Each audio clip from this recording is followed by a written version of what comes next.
RJ, thank you so much for being on the podcast and welcome. Oh, thank you. I love talking to people. And it's even better when I get to talk about me. But I was stunned reading this book. There is not a single thing in this world that you created, RJ, that is the same as this world. Everything is made up. This could get me in a lot of trouble. I think the importance of world building is often overstated. Let's go beyond the first page. Let's go beyond the first page. Welcome back, Second Pagers. This is Beyond the First Page podcast with siblings Phoebe, Phil, and Isaac. I'm Phoebe. I'm Phil. And I'm Isaac. And today we are so excited to talk with author RJ Barker. He is the author of the Wounded Kingdom Trilogy, the Tied Child Trilogy, and the Forsaken Trilogy, which is the two books that we want to talk about with you today. RJ, thank you so much for being on the podcast and welcome. Oh, thank you. I love people. I love talking to people. And it's even better when I get to talk about me. So this is an all round win for me. So I'm very happy to be here. Well, and I just want to remind our listeners that this is a book club style podcast. So we will be talking about major plot points and spoilers from throughout these two books. And so if you don't want to get the Gods of the Weirdwood or the Warlords of the Weirdwood ruined for you, and potentially some of RJ's other books, we can't say right now whether or not we're going to get into that. Oh yeah. I spoil things constantly. I'm terrible. I'll do my best not to tell you the end. Don't spoil the third book, RJ. No. That would be not cool. No, I'm not gonna. I promise. I've written it at the top of my notebook. Don't spoil third book in block capitals, so I can read it, because usually my handwriting's illegible. So I've made sure I can read it. That's awesome. Yeah. And if you like our podcast, please follow us on Spotify, Instagram, YouTube. If you enjoy the conversation today, please feel free to give us a 5-star review. And without further ado, let's get into our fun fact or icebreaker for the week. And this is just something to get us all, even though the three of us are pretty comfortable, RJ, you comfortable with us, just getting a little bit of, background knowledge on each other before we start talking books. It just seems a little polite, So we wanted to talk about, and this I think also gives us an opportunity to share with you a little bit why we decided to do the podcast, which was just to connect more the three of us as siblings. Our dad was a librarian growing up, so we've always loved to read, and this was a great way to connect. So the question is to all four of us, who is someone that you talk to about books? Like if you read a really good book, who is that person that you're calling? And we've said, for the sake of this, it can't be the three of us, obviously, because we talk about books every week together. But I'll go first. Mine is a friend of mine. And these are, it's going to be just random people. So when they're listening, only they'll know who they are. But, that's special in itself, I guess. But yeah, mine is a really good friend of mine I met through work, Noelle. And she just has such a unique perspective on the world that I don't have. And I always trust her book recommendations. RJ, I'll kick it over to you. If it's my own books while I'm working, sometimes I talk at my wife, who has she's just not interested in fantasy at all. She just like gives me this blank look, but that's all I need. It's like a sounding board. But the books I'm actually reading, I've got a friend called Matt who I tend to talk with him and then say, you must read this, and he'll say yes, and put it onto his absolutely huge to be read pile, and I'd never get to it. And I also talk through my Matt's the most long-suffering and brilliant friend, because I talk through my books at him, and he lets me, and we go for a walk, and he'll just listen to everything I say, and by the end of it, I'll have worked out what I'm trying to do. And occasionally, this is definitely not spoilery, but when I was planning the Bone Ships, my original plan for it was it would be a world with no mammals, only birds, and there would be magicians who could control the wind. And I was telling Matt Yeah, I was telling Matt this, and as we were walking out and we'd been playing badminton, he said, "I love the idea of those bird wizards that can control the wind." And I was like, no, wizards that can control the wind and only birds in the world. And then the next day, when I woke up, I had this brilliant idea for bird wizards that can control the wind. Completely unrelated to Matt. Yeah. It's just authors. We're magical people. Yeah. And that's why one of the books is dedicated to him, because he kind of gave me that idea, and I was like, oh yeah, that's quite good. That's awesome. Yeah. So yeah, it's my long-suffering friend Matt, bless him. Shout out to Matt. Yeah, sounds like a great friend. Yeah. Isaac, what about you? So I have a friend. His name is Bo Stewart. He is a faithful listener of the podcast, so hopefully he gets a smile when he listens to this. He's a really good friend, so he knows me very well. So I've read some awesome books about agriculture and like Native Americans and a lot of other nonfiction kind of memoir stories that he just somehow finds, and then that's the only way I'm going to ever read them, and I end up reading them, and they're usually awesome. He sent us like 2 pages of book recommendations for us to consider to read, and yeah, he's always great to talk to about books and reading. Yeah, so true.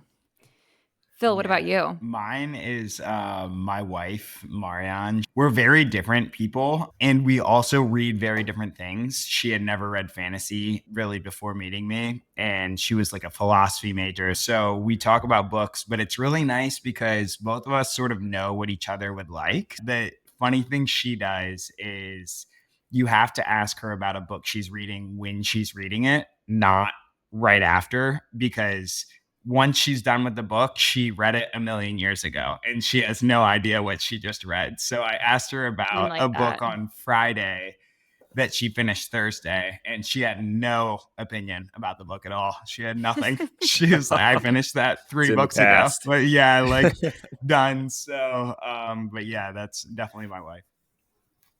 Nice.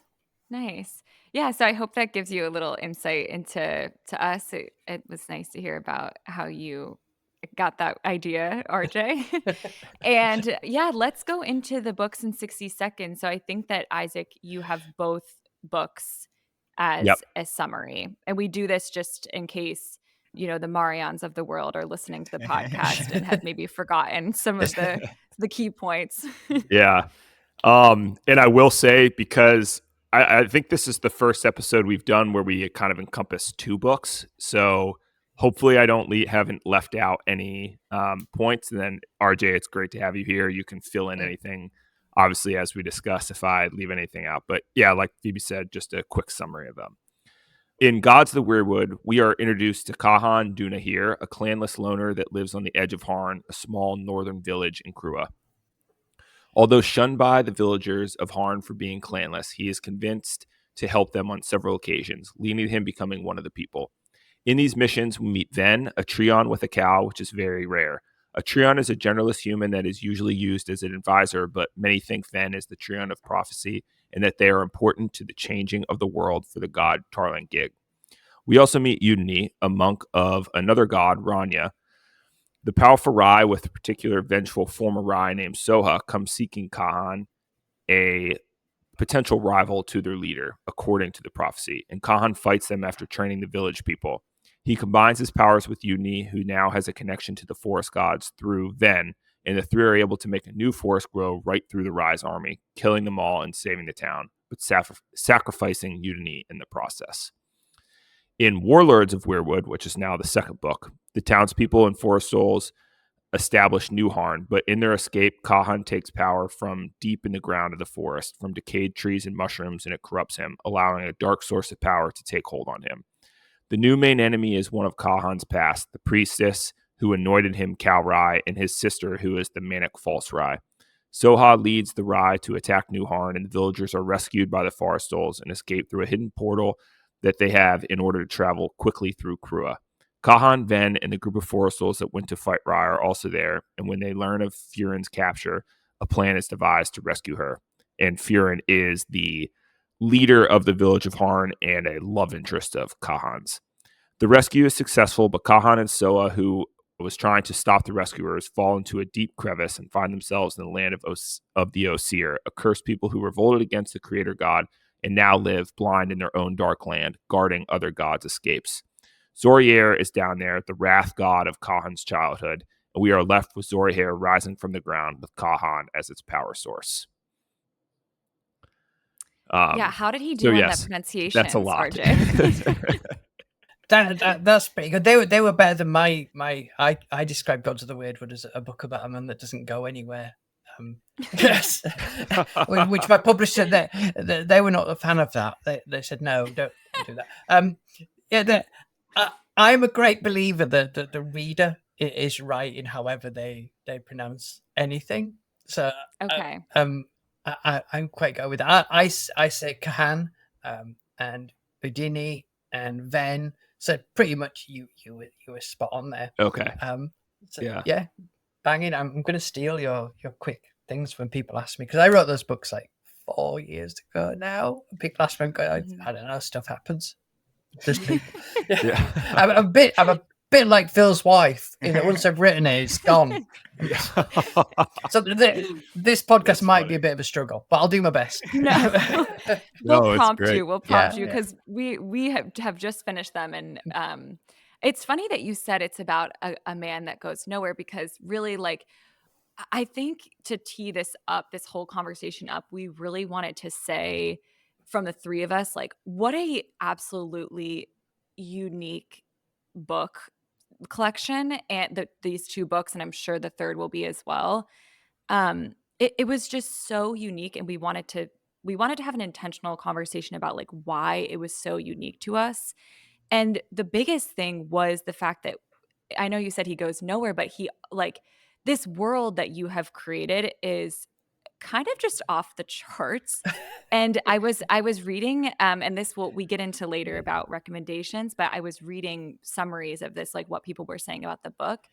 And someone almost compared it to Avatar, which I don't know if that comparison, bothers you or not, but the world is just absolutely crazy. And I think Isaac especially wanted to talk about that. And it's interesting, I guess, and also to hear your perspective on world building, RJ, and just really getting all the thoughts that you have as a lover of fantasy and also a writer of fantasy.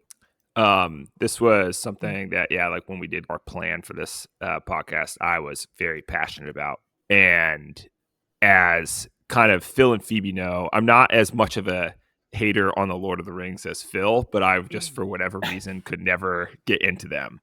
But I know that Tolkien is known to be this amazing world creator.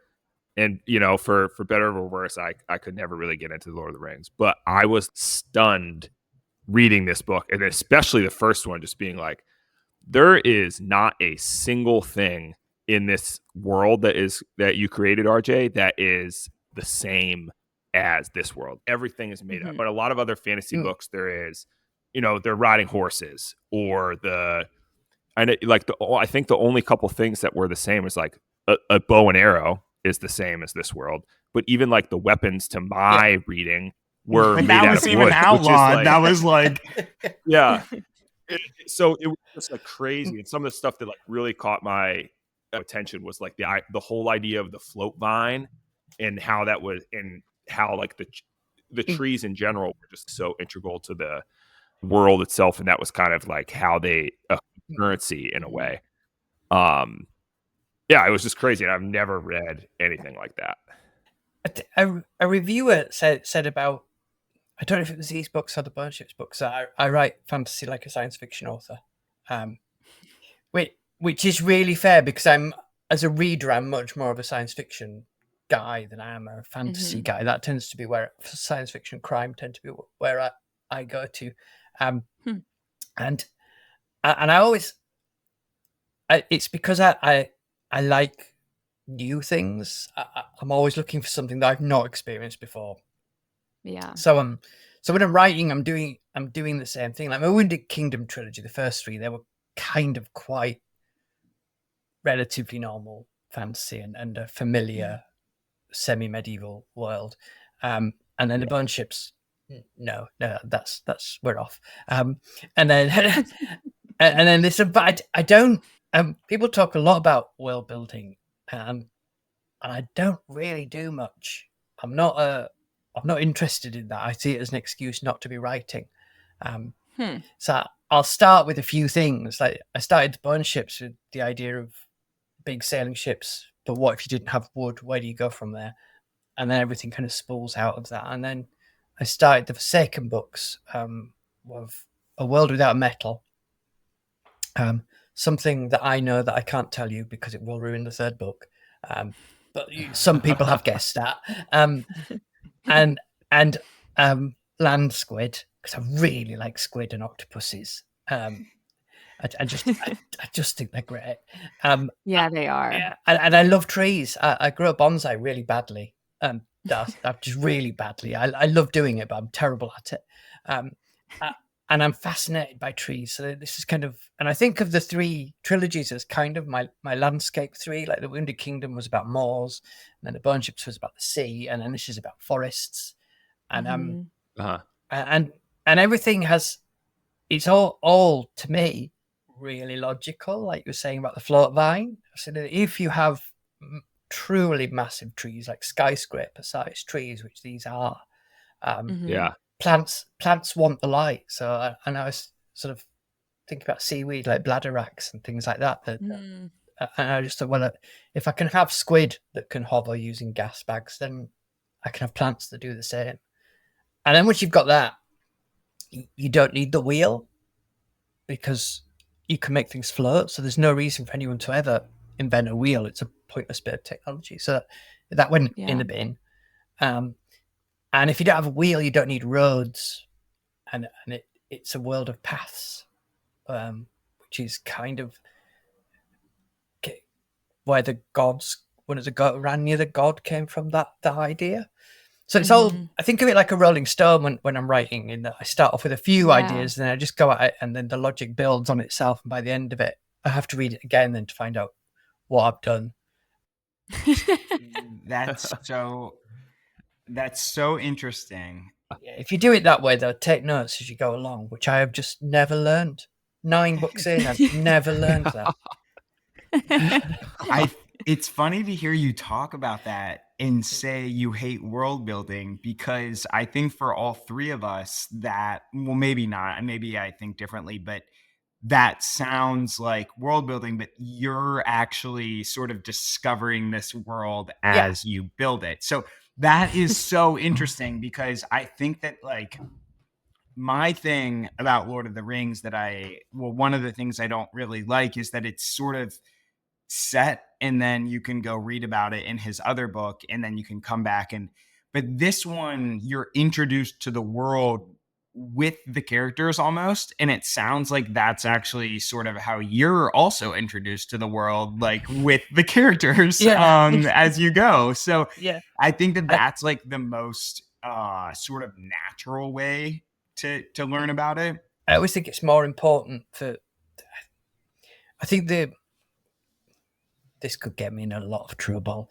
I think the importance of world building is often overstated, because it's much more important that the people that you write act like they live in that world. Yeah, I totally agree. Yeah. So you can have like a world where cars grow on trees, and as long as it's normal to the people there, then that's fine. It'll work. It's selling it in the reaction of those people, and those people have to live in that world. And I feel very sorry for them because it's awful. A lot of it came from reading Master and Commander. The Aubrey Maturin books. I just finished the first one for that one. Oh, I love them. He throws you into the world of 17th century sailing and tells you nothing about it, and you have to work it all out. And it is literally, it's like being in a fantasy world. Nothing makes sense. And then so about halfway through the book, he'll say something, and you'll go, the cross mizzen knees, that's somewhere at the front of the ship, I'm pretty sure. And you slowly pick it up, and I really enjoy that. And I kind of write like that. I'm not going to hold your hand. I'm going to let you work it out. But I think it leads to a sense of immersion once you're there, if you've got the patience. And not everyone does. That's fair enough. I understand that. I'm not sure I would if I was reading it. I had to restart because I was in what you're describing, RJ. I was like, I am not getting this. I don't know what is happening. Once we switched from Kahan the first time, I was like, whoa, we went to Ven and that whole, like, you're figuring out what a Trion is. And yeah, but if you put in the work, I do think it's more rewarding than being spoon fed as a reader too. So I think it paid out, at least in my opinion. And I appreciate that. And we've talked about that on the podcast. Like, do you want to be spoon fed or do you want to kind of figure it out with the characters? Yeah, and I think there's nothing wrong with stuff that lets you in easily. And it's a skill to do it, and probably one that I don't have. I wish I did. Probably sell a lot more books. But I couldn't. It's really weird when you see all these things talking about how to write and everything, because I can literally only write the stuff that I write. In some ways, the Forsaken books are a huge failure, because I sat down and thought, right, what I'm going to do is I'm going to write a really easy to read fantasy Robin Hood. That people could just walk straight into, and it'll be really fast paced, and it'll just be a big adventure. And it's none of those things at all. I just completely failed. I got on one and I went off and just was like, oh, this is more exciting, more interesting. I'm going, but yeah, and it is quite a strange book. And the second one is stranger. The third one is probably even stranger when you get to it. Which I'm reading the third one now. I'm doing what we call page proofs, which is where the publisher sends you what the book will look like, and you read it through looking for all the typos in it, and you inevitably miss loads, and people will email you later on and say, do you spell this wrong? Oh. Yeah, I probably did. All right. RJ, I was just going to say, are you enjoying the third one, or are you finding it to fit in and stuff?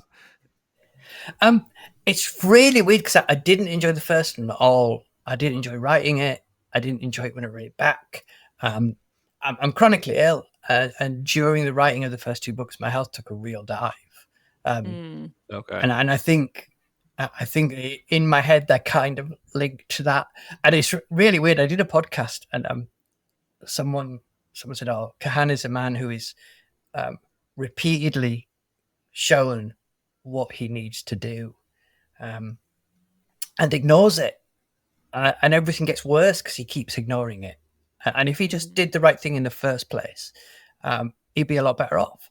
And they said, "And you're chronically ill, and your health took a real dive. Is that how you dealt with your health?" And I was thinking, yeah, I was aware it was getting worse, so I ignored it. So basically, it's an autobiography.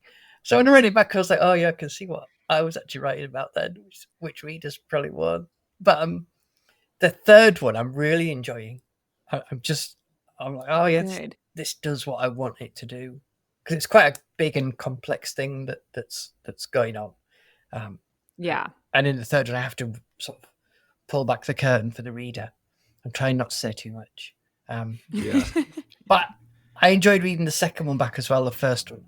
As a writer, the first book of a new trilogy is always hard, because you've done 3 books and people have read them and hopefully enjoyed them, and they want more of that, because that's what I'm like, and that's not what I'm going to do. I want to do something different each time. So you finish this book and then you think, oh my god, that's nothing like the last thing at all. And it might be technical, and then you say to your editor, I think actually this book is just terrible, we shouldn't release it. And your editor says, you've said that about every single book you've released, please shut up.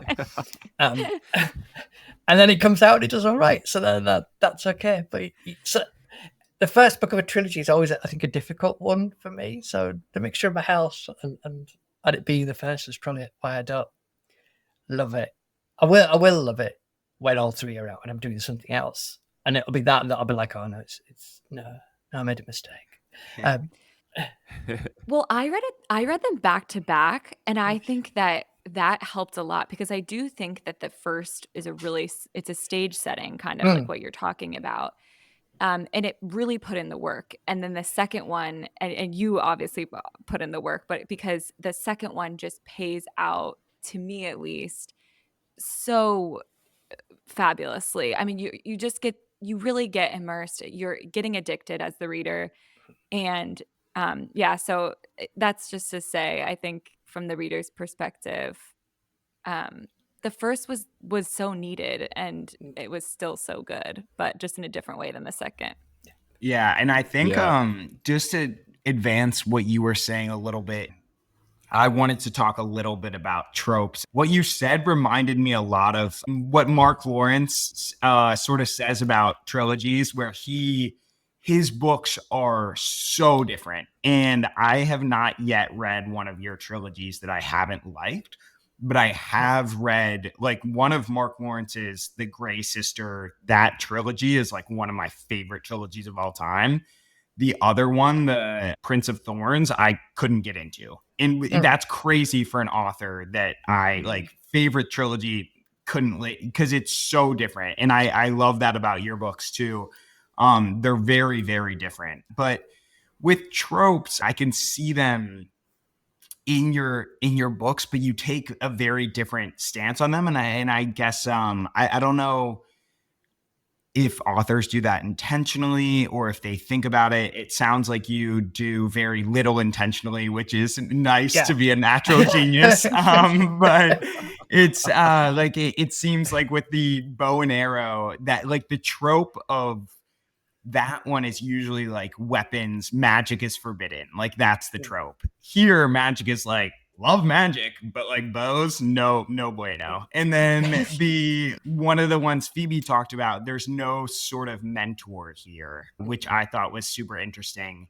I just like really, as a sucker for tropes, I love your writing because it takes tropes that we know and then sort of flips them on their head. Yes, Well, that and was I wanted really to cool. say, Phil, sorry to cut you off, No, but you're like good. RJ, you were talking and this kind of shed a little light. When you're reading the first book, you're feeling like I was feeling so down and depressed because Kahan basically has no one. He's entering into this world that's fully out to get him. It seems the cows are actually like revolting to me as a reader. Like it just that idea of killing someone and taking their life and using it for your power is just such a evil concept. And you're just feeling like this doom and gloom. And so it makes sense that you said, this was like an autobiography in a sense, like in this time I was really struggling personally. And you feel that in the character, if I'm interpreting what you said correctly. And, usually when some character has this, like, for lack of a better person, like Dumbledore or Gandalf figure that's going to come in and swoop in and save the day at the end. And so the reader has that in their back pocket. Not the case in this book. Kahan's is this priestess that tortured him. Like that's the one that taught him about he the just world. like keeps taking L's. Like, And in the cow thing, Phoebe, you brought up where it's like the cows are repulsive. You have to feed them by killing somebody. And then the second book, like, turns out it gets worse when you like try to take it from the roots of the tree. Like, actually, that's way worse. Yeah. You will learn more about them as you go into the third book. And very excited. Yeah, and because there's more and more. I like to think they kind of spread as they go out. That's how I kind of see it, and you see more that the characters can't see because you're looking at it. It's really difficult to say this without spoiling it. There are things that you as a reader will understand that the characters cannot understand because they don't have the knowledge to see it of what's going on, and it's properly mad the places we'll go to. But the cowls were quite a fun. When I first imagined it, I kind of imagined them as an actual sentient creature that lived inside them, and it talks to him, so that makes sense. And but I kind of walked that back quite a lot. So and does it talk to him as well? Does it? Right. Or it sort of is like a conscience. Yes, that's it. It could be his conscience that he's hearing, or it could be it. You don't really know. But the other thing you were talking about, tropes, which is something I don't really pay any attention to because everything is in how you do a thing. It's not in. You can sort of take the most standard story of the farm boy and tell that story just without any changes, and it can be brilliant if you've got the voice to do it. Yeah. But the starting point for The Forsaken was, I was just idly thinking about if I was gonna do a prophecy for the Chosen One, how would I do it? And I thought I'd just tell loads of people they were the Chosen One, because maybe one of them would be. Right. And then, much more interesting to me than the person who is the Chosen One is the person who, which is Kat, who grew up thinking they were Chosen One, and then one day turned around and everyone's gone. Actually, no. So that's why he's a bit sulky. I think he would be a bit sulky about it. And also it's why he refuses to stand up when it's time to stand up, because he's just like, no, I've been here. It's right. I'm not doing it. The only thing it reminded me of is Wesley Chu's trilogy that he hasn't finished yet either, where the Chosen One of that trilogy, his take is that the prophecy has actually already been fulfilled. So that the Chosen One's supposed to kill some leader, and then the leader just dies. And so this like deific, like this guy that everyone's raised up to be the Chosen One is just like, oh, what do I do here? Like, he's already dead. Which was like the only thing that I'd ever sort of seen like this, which I thought was really cool. I mean, I know that you're saying you're not doing any tropes intentionally, so we should just like that's the answer, because we're like, oh, there's no there's no typical tropes. Well, that's because they're not supposed to be. But even, let's say this Chosen One trope, just for the sake of the conversation, you were saying, RJ, the Cal Rye, that's basically just people saying that they're chosen. And so then there's many chosen ones, which was also just such a unique take on religion, which is a pretty interesting topic to explore during fantasy, so yeah. It was quite an interesting idea to mess about. I didn't go that far into it because, well, to be honest with you, because it was already a really long book, and I knew I would have to copy edit it, and that's hell. So I thought, I'm not making it any longer. But the idea of how do you be against the religion when the gods are in their world undoubtedly real, because they give them this power and it comes through them. But I didn't go into it as much as I should have done, because I'm quite lazy. And also, long book. It was already long enough. I didn't want it to be longer. Well, the last thing that we really wanted to talk about, and I think before let me just say, I think we really want to talk about representation in fantasy and in books in general. And we talk a lot about this on the podcast. And I think to start out, we try to be open with our listeners, and that we are 3 white, straight, cis people. Yeah. So we're not very diverse here on the podcast, but I think we all 3 really value representation in literature, but we're here to learn from each other and learn from the literature that we're reading. And I think we talked about this. Phil mentioned earlier, we read a fantasy, the Arthurian fantasy, The Bright Sword, and I felt that there was a bit of tokenism going on in it. And I think representation, again, is very important, but it has to be very, in my opinion, intentional, not just forced, if that makes sense.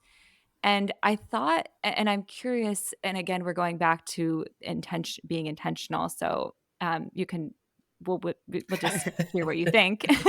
But I do think this book was, in my opinion, did have good representation, and I enjoyed it because of that. I thought that it was interesting, the Trions being non-binary, or I'm sorry, I think that the way that it was described is they don't have a gender. But then also even the way the relationships are and how it's very normalized. Yeah, the first husband, second husband, super interesting. Right. And then the Foresters even take a different approach to that, where there are no true relationships. They're just, it's whoever you're interacting with. And I think I personally felt like representation was well done in this book, and I wanted to hear if you thought it was RJ, and what you like to see as far as representation in books and fantasy in particular. Yeah, there's a because I am boringly straight and white, like yourselves. But I'm also a bit odd, and I've always, I mean, you can't see me because I turned the camera off because I'm in my bedroom. As I said, I'm not inviting strangers to my bedroom. Bit weird. But I've been a goth all my life, so I've like covered in makeup and massive black hair, and sort of in my youth spent a lot of time in gay clubs and had friends of all different types, and I always loved books, but for a long time I wanted to be a musician, which was a bad idea because I was a really bad musician, just terrible. I looked good, but I was awful. Yeah, I was gonna say you do you give the Play vibe the for part. sure. Yeah, but you wouldn't want me. I'd give in you your a band. listen, and then it sounds like I'd immediately turn it off, according to Yeah. you. Yeah, you'd be like, oh, he's playing a different song to the rest of the band, which actually happened more than once. But the reason I did that and I went to music was that was the only place I saw people like me, which was skinny boys that looked like girls. And it just never occurred to me that someone, because I suppose you call it blue collar in the US. Here we say working class. A working class kid like me who decided not to bother going to school, which was a bad idea. My dad was right.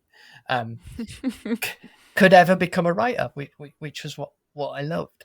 And for that reason, I think it's always stuck in my head that it's important people get to see themselves in the art of whatever type that they consume. At the same time, I'm also really aware that there are stories that are not mine to tell. So setting it in a secondary world is kind of a good cheat, because I couldn't. In the Bone Ships, Joran is gay. As far as it goes in that world, it doesn't quite work like that. But I'm not writing about how difficult it is and the trouble gay people in our world have, because he doesn't exist in that world. It is just part of him, and it is not really an important part. It is just part of him, and the trio are a part of the world. But and I hope. Well, I know people see themselves and are glad to see themselves, because I get email and it's really, really lovely. But at the same time, I'm not trying to say that I'm telling your story and I understand your experiences, because if I do something that touches on that and makes people feel that, then that's great. But I'm not claiming that I have that experience. I mean, I do. My editor is really good, and we do get people to read it that do have those experiences, to make sure I'm not being wildly offensive. I really don't want to upset people. It's not my personality. I want people to be happy. Right. But yeah, I do think about it quite a bit, and I had a really long email exchange with a lady who I think was very religious, who was really, she wasn't rude. She was just, she wanted to know whether Joran's relationship was in the second book of the Bone Ships, because she found it difficult. And she wanted to know why I was putting somebody gay in my books. And the only answer I could give her is because that's my friends, that's the people I grew up around, and it's the people I know now, and my friends are gay and straight and trans and non-binary, and they're all great human beings. And why wouldn't I write about them? It's just that. But it is a bit, I'm always aware that I don't want to overstep the mark and claim someone else's.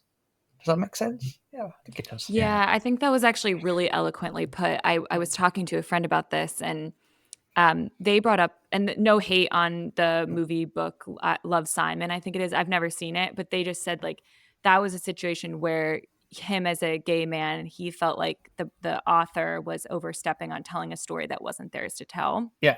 As someone who is not a gay man. So I think that was just like such an eloquent way to put that. But I enjoy reading about people that are different than me. So, and also I'm happy to see from my friends that are, feeling represented in fantasy and other books. Yeah, I think that was a similar take on my wife had with the Rosie Project, where it was sort of a little bit off-putting because the writer wasn't on the spectrum, and that was just like, how are you getting that experience?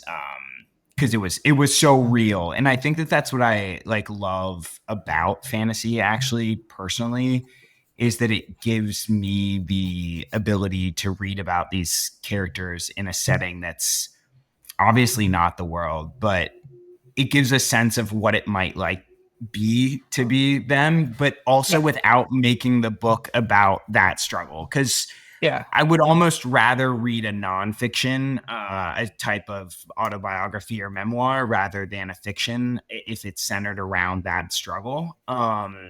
Because then I know, okay, this is real or this is fiction. Yeah, so unless you had anything else that you wanted to talk with us about, RJ, we usually do a recommendation to the listeners. So if they liked the first 2 books of this trilogy, what will you recommend to them to read? I can go first on this. And I did say, this did give me a little bit of Avatar, which I love the movies Avatar. I love the connection with nature, but we'll keep it within the book realm. And for me, I went the route, this is kind of a little bit of a cop-out, just because this book is so unique. It's so hard to point readers to a book that would be like it. But I just went with the route of, if you like a very well told fantasy story that you're going to get engaged with and become addicted to. And so this is fitting because there's only 2 books also published in this series. Maybe potentially will never be a third, but this is the Kingkiller Chronicles by Patrick Rothfuss. And, I'm sure many people have read it, but if they haven't, I would really recommend reading that. Phil, what about you? Yeah. Mine, and I would love to hear, RJ, if you read these books because they're fairly new. But the Forest Mage trilogy by Robin Hobb, it was the only thing that I've ever seen that sort of glorified trees this much, which is super cool, and loved it. But I think she does a character that's like a mage that also has this sort of eating trouble and trouble around food that's just bonkers, but that's the source of his magic. It's wild. It was really good, and love everything by her. So I've not read those. I have read the I'm friends with Robin. She's lovely. I met her at a thing cool. in France. I've read the first Live Ship Traders book, which was excellent. Yeah, brilliant. And when Age of Assassins came out, everyone said, "Oh, this is a rip-off of Robin Hobb." So I had to go read Assassin's Apprentice, which I hadn't read at that point, because actually it's a rip-off of a writer called C.J. Sanson. But unfortunately, no one's noticed that, so I'm all right. Isaac, what about you? Yeah, so I'm recommending the Raven's Shadow trilogy. It's by Anthony Ryan. I'm just kind of recommending because the main character has it's different than the Cal, but it's the same idea, this internal magical thing that allows him to fight very well, and he sort of struggles when he loses this ability. So it's just a really cool series. Definitely not as fantastical as this one. So the world that I enjoyed so much in the Weirdwood that doesn't really exist here. This is a little bit more classic medieval fantasy, but still a great read. Awesome. So RJ, what about you? Oh, can I do 3? Yes. Do them. Yes. Yeah. I'm gonna do 3. Right. I'm gonna start off with Just the Legend by David Gemmell, because it's kind of a fantasy classic. I always think of David Gemmell as a lot like the AC/DC of fantasy, in that it seems really simple what he does, but nobody can actually do it as well as he can. I don't actually like AC/DC, so that's not probably great. But anyway, and one of the things I had in my head when I was writing Weirdwood was kind of Just the Legend meets Akira Kurosawa's Seven Samurai. In my head, that's the end of Weirdwood, is like the single samurai. I don't know if you've ever seen the film The Seven Samurai. My dad, it's one of the films that he loves, and he watches it in the original, and it's in Korean, or Japanese. Japanese. There's an English dub of Seven Samurai, and it's worth watching. For at the end, there's a fight in a village, and it is the most incredible action sequence. In that, it's just chaos. It's absolute chaos, and I don't know how he filmed it. It's just amazing. But anyway. And my next one is Misago Wood by Robert Holdstock, which is a classic British fantasy, which is properly amazing. It's, I suppose, the elevator pitch is it's a wood where myths come to life, and it's. I only read it recently because I won the Robert Holdstock Award. So I thought I probably should. And then I was asked to be in an anthology of stories based on Misago Wood, so I definitely had to read it. But really weirdly, I found out. Are you familiar with the computer game Elite at all? Do you know Elite Dangerous? It's you fly a spaceship. And cool. I'm old enough to remember the original version on the Commodore 64, and it came with a book called The Dark Wheel, which I was obsessed with. And it was written by Robert Holdstock, but I never knew that. I only knew because I was talking to his widow. My last one is a book that is, as far as I'm aware, not out yet, and it's coming out soon, and it's by M.R. Carey, who is Mike Carey, who has done a lot of comics and a lot of stuff, and it's called Once Was Willem. And if you like the sort of doomy forest atmosphere of Weirdwood, you will love it. It's set in medieval England, and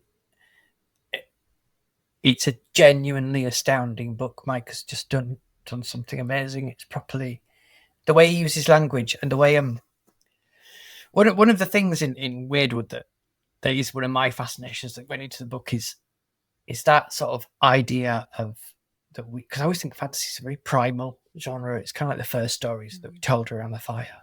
That idea that beyond the firelight there is something waiting. There is a monster that you cannot see. And Mike Carey does that in such a good way, but the main character is the monster, and of course they're not. And it's really weird because to me it reads like a history book, but it is so fantastic, and it never seems like it's fantastic. It always seems very grounded and real. It's such a clever bit of writing, and I'm so jealous of Mike that he wrote it and I didn't. It's like, this is really good. I hate you. Now I'm going to have to give it a blurb. But yeah, I love that when I come across a book that makes me really cross. Which Adrian Tchaikovsky is the other one that does that all the time. So I don't know if you've read any of his science fiction or his fantasy. Tchaikovsky. No. Yeah, I have a couple of them, but I want to say that just before we leave off, the Udemy in the second book is we like to appreciate when something is just so unique. And had you have told me that was a character, I would have been like, that is stupid. That is annoying. Like, don't do that. I loved it. She's sarcastic, funny, but also interesting. I don't know. I really like that. I'd never seen that before. It was like she was still in the plot, but she wasn't really in the plot. So I really like that. I think she's a lot of people's favorite character in the book. And in the, we didn't really get into the, it's the thing I always mean to talk about because it was new to me in the second book. I did that fantasy thing of going to multiple points of view, which usually I'm a one point of view writer. Yeah. Yeah, and that was a real fun thing to do, but I kind of realised I couldn't tell the story I wanted to if I just stuck with Kahan because terrible things happened to him. Yeah.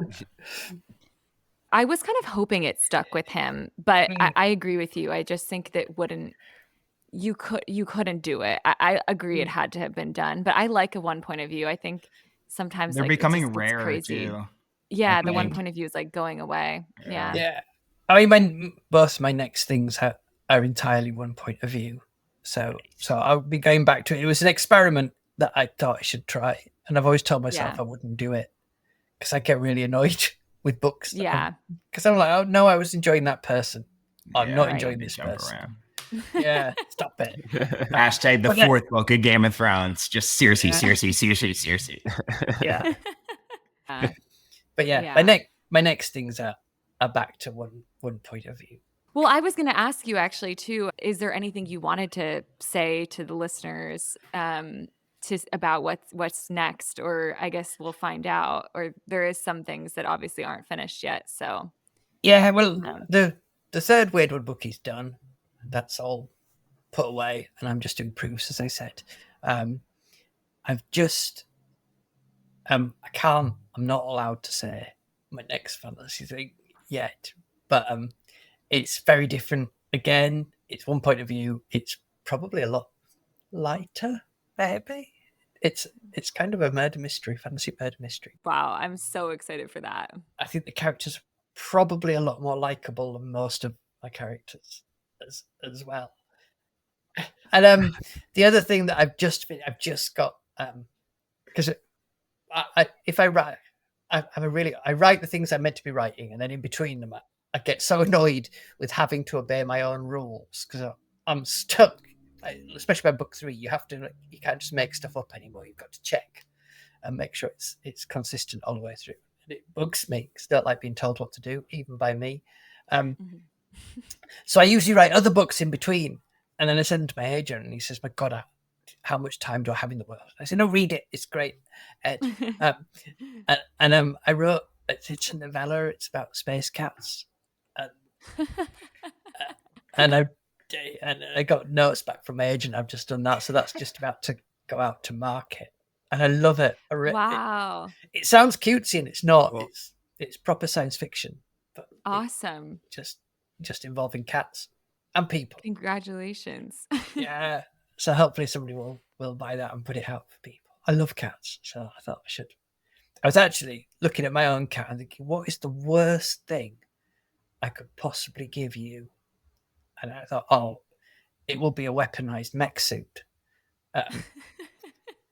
And that's what I wrote. That was the idea. And I was like, yeah. But I didn't put my cat in it because he's awful. He couldn't trust it. Yes. I love him, but he's a terrible You cat. can't be the star. No. He might make sort of book 2 or 3 if it ever gets that far. That's amazing. Oh my gosh. Well, that's so awesome. I know all of your fans, I'm sure, are excited just like we are for all of those things. Yeah. And I just want to thank you again so much for being on, for talking about books with us, for talking about your books with us, and for being just such an awesome guest and lending us so much perspective. Really It's been a appreciate it. joy. Thank you for having me. I've had a great time. Yeah. And we always sign off. This is a little cheesy, but again, you heard the reasoning for the podcast. So we always sign off by saying this is a reminder to the second pagers to call someone that you love, tell them about a good book. Hopefully it'll be something by R.J. Barker. And until we talk again, go check out your local library, read a good book, and stay classy, second pagers. We'll talk to you later. See you guys.